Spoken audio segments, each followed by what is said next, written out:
Okay, welcome again for the first case study of the day.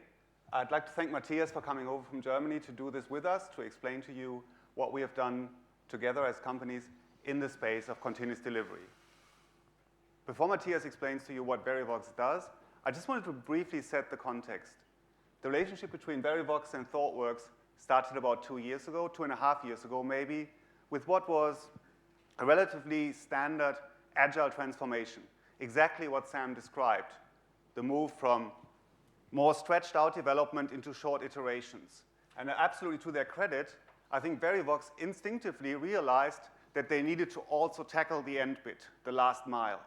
And they have then done a lot of great innovation in the space of actually getting the software from the test environments into production as quickly as possible, reducing the cycle time quite dramatically. I'm not going to tell you now. We will actually mention the figures later on. And as I said before, we're not going to talk about the agile transformation. We really want to talk about the last section here, about the last mile. Yeah, thank you, Erik. So some introducing words about Verivox. So we are one of the largest consumer portals for switching services in Germany. So we cover the markets telecommunication and energy. So the company was founded in 1998. And we got about 4 million unique users on our website and about 40 million page impressions each month. So and this is how it actually looks like. Result of such a comparison, you basically enter your postcode and your annual consumption. This is the electricity comparison tool. And our software then lists all the different tariffs available for you.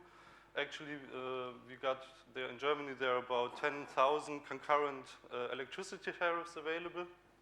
So it's quite a huge amount of data we have to deal with. And we also got all the historical data available, but we're not covering this on our website. You can see that Sam and I clearly talked when we prepared our talks. So he also already mentioned that the Agile Manifesto and the values behind it are about continuous delivery. So I'm not going to repeat that. The thing is, the third one of those principles actually said, deliver working software frequently.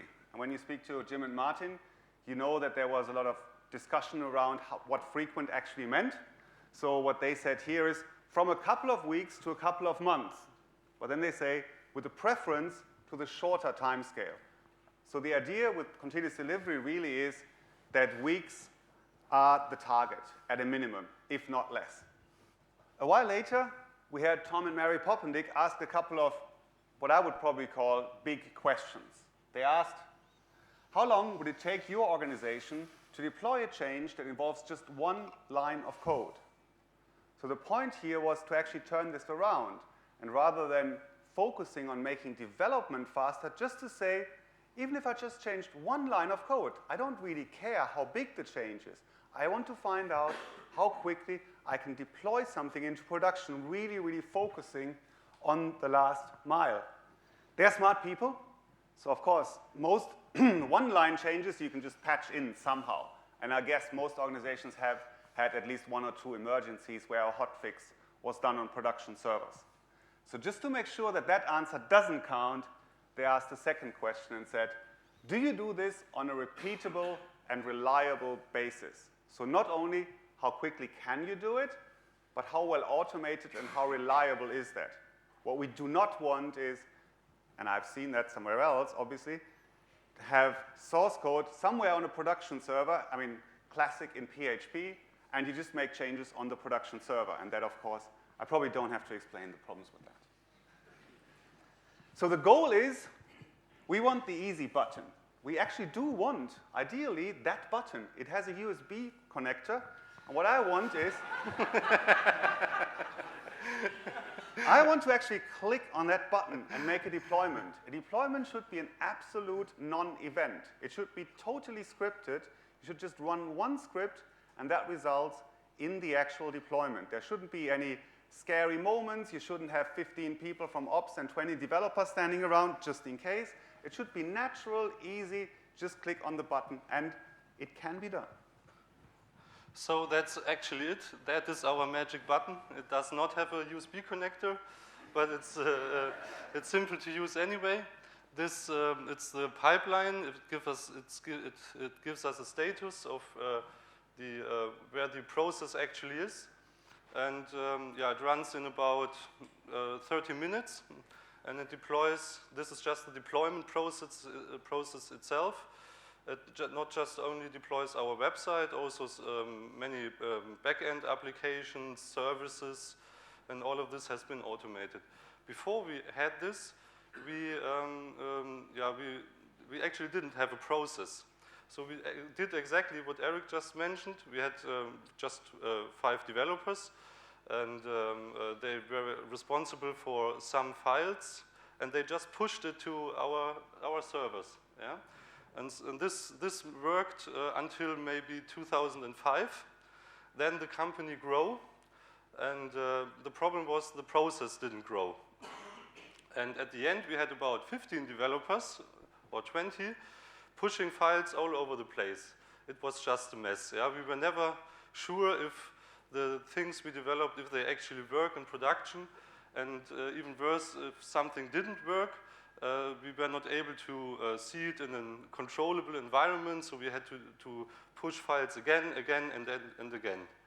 Yeah, so when we started to implement this process, we first looked, we tried to understand our process, and the first big deployments we actually scheduled down to a minute. Yeah, we had a plan who's involved and when do people do what, and yeah, the first process, the manual process, was about, if I'm correct, about an hour actually. Yeah, doing database backups, server backups, and involving all the people.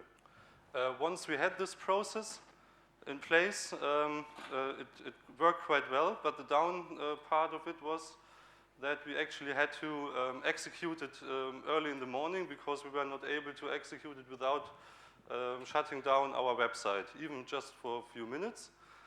So the whole development department had to show up in the office at 4 o'clock in the morning, later at 7 o'clock in the morning. So we thought that's not the way to go. So we looked what are the options of not affecting our customers. And here we then had to look at our load balancer. So what we do now is we first take the half of our data center off, then deploy the new version there, test it. If it works, we just switch, and so our customer sees the new version, and we deploy to the other part. So another interesting aspect of this is that, as many other companies, Verivox is, or still is to some aspect, organized in horizontal layers. So we got our development department, we got our sysadmins, and here we first touched some sort of cross-department relation. Yeah? So our system admins responsible for the load balancer didn't feel quite happy in the beginning when we asked them, guys, we need to introduce or manipulate your load balancer you're responsible for in this process. Yeah, so it took some time to convince them, but now we're actually they're quite happy, because yeah, we're working on one process. And actually the best thing about this that we don't have to go to the office at 4 o'clock in the morning anymore. Okay. So this is describing how you actually get from having written the software to make it work in production in one step. But the question is, if you look at it about how long you take between the integrations, how long you take in between deployments, and the pain it costs to actually do something, you see that there's about this relationship. So the longer you wait, if you only deploy every year, there usually is a fair amount of pain, because in that year there's a fair amount of change being introduced. There's lots of things that have changed, database changes, application changes, probably entire components being added. There's a lot of pain if you take a long time. The key trick, obviously, is, as with so many other things, not only for the sake of getting feedback early, but also for reducing the pain to make those releases more often. So what you really want to do, it sounds counterintuitive, but it's absolutely true. If it is painful, do it more often. because that means you're addressing where the pain is, you're taking a lot of the pain out, and you're dealing with smaller units, with smaller batches, as the theory would say, and with those smaller batches, you inherently have less pain. Yeah, so after we achieved our automated process, we were proud of it. We told our business units, guys, whenever you want, we are able to deploy at any time. So yeah, it's up to you. Decide what you want to have on our page. And what we've learned the hard way, that even that we got the ability and the will to deploy as often as early, somehow we learned we actually never deploy. So what happened? There was a lot of coordination involved in between the different business units, what's supposed to go on the website and what's not. And also the developers find some bugs somehow, even though we say it's done. Done means it's working correctly. And again and again, release dates were postponed. So we set up what's called a release train. We defined every Wednesday we deploy, every Wednesday. And this gives our developers a good focus, so they know what they are programming this week will be deployed next week on Wednesday. And also for our business units, it's great because they are able to plan their schedules. Yeah, so press releases and what else you have to do when you are going to release a new feature. So this works quite well for us. Of course, you can argue, is that agile to the end? But yeah, well, this is definitely what's working for us. And it is not uncommon. I've seen that in many places, because it is, like Matthias said, the problem is if you say you can deploy whenever, then you're putting people under pressure again, and it's a big thing. You have to take responsibility, you have to make decisions. With a model like this, nobody has to take any decisions. You're just saying, we will deploy. And I mean, there might be, we can talk about that maybe in the break. You might think, what is happening with features that are half finished? How can I do anything that would take longer than 2 weeks? Obviously, there are workarounds, and Verivox is not the only company who does that. And if you wondered, it is very common in Germany to talk in calendar weeks. So that's calendar week 18, calendar week 19. We have entire calendars devoted to the weeks. Very briefly, this build pipeline that we're going to talk about, what it does is it takes the individual pieces, the source code, and puts them together into an artifact. That is probably getting quite technical at this stage, but it is important to mention nonetheless. You build this artifact once and only once. At the next step of the pipeline, you just give it almost like a badge. You're saying, okay, these are the unit tests. We know that roughly what the developers feel in the individual units is still working. Once it has passed that stage, it gets to the next one with a badge on it, because it has still passed the unit tests. It is still the same artifact, and you're running more. You're running automated acceptance tests. We'll see that in a minute, how that looks. And then, that's just an example, you're automatically still the same artifact. Still, if it reaches only that part of the pipeline, you're running, for example, automated performance tests. That is something in our experience does take a little bit of time, so this is what we probably would run every night. The other ones, just to give you an idea, these tests should probably run in less than 10 minutes, ideally in around 5 minutes. You should have techniques for running the acceptance test to make sure that generally doesn't take more than half an hour. I guess I'm not going to run screaming out of the building if it takes an hour, but anything beyond that clearly isn't right. The performance tests, on the other hand, which are often combined with load and soak tests, they can often run overnight. The key here is, of course, you want to give the software development team very quick feedback. They need to know when something has changed, and if I make a change, for example, it might sound really small, and it's very complex, many of the aspects of the systems we are programming. It is not very easy to actually understand all the consequences of the changes you make. So even with the best intentions and the most experienced software developers, it can easily happen that you make a change. It has a severely negative impact on performance. If you do the performance test at the end, towards the release, nobody remembers what changes they have made in detail. Of course, you know the features, but you don't know the changes. And worse, you have no idea which change actually caused that performance degradation. If you run that every night, and something you see next morning, our website is 50% slower than yesterday, you just think, okay, what did we change yesterday? What could it have been? and you dramatically reduce the time it takes to actually find those problems. Yeah, so that's actually our whole release pipeline. The first stage is checking out the code, compiling it, running the unit tests already. The next part is the acceptance tests, the automated acceptance tests. Quite interesting here is that we, in this environment here, we deploy for the first time to a test environment. This also gives us some confidence about our deployment process and the software we use there.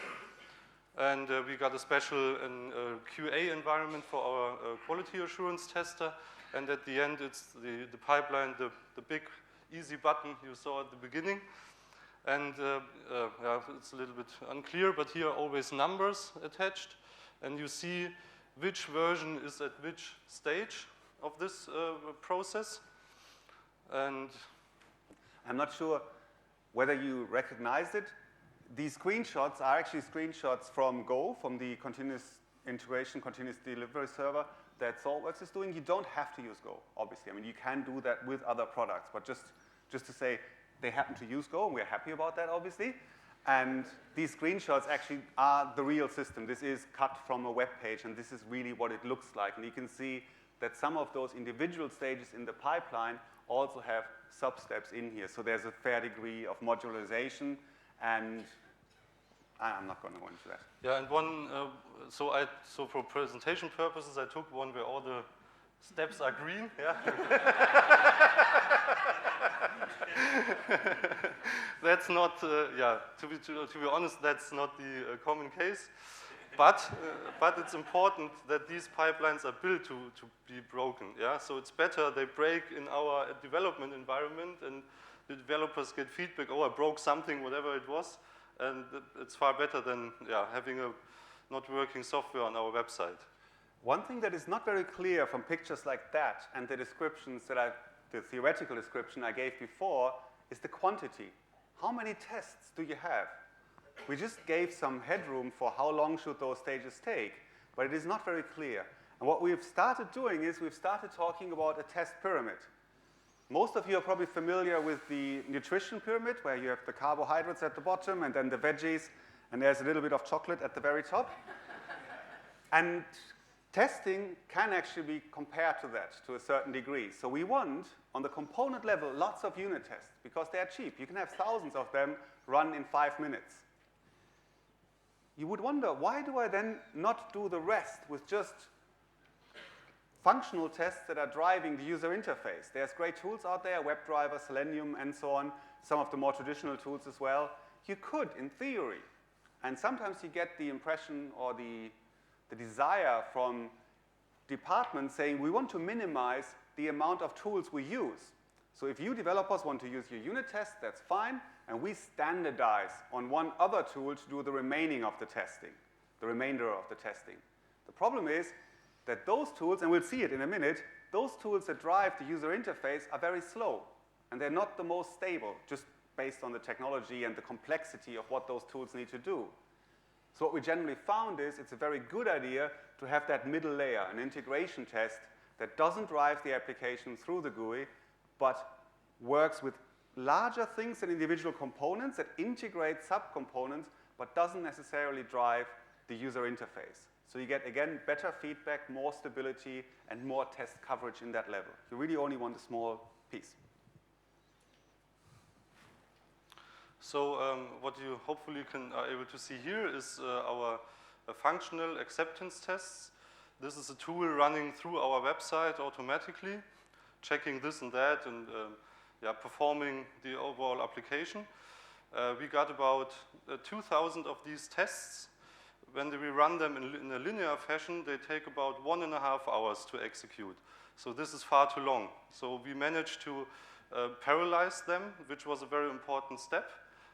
If we are not able to parallelize them, they are too expensive, and this just takes too long.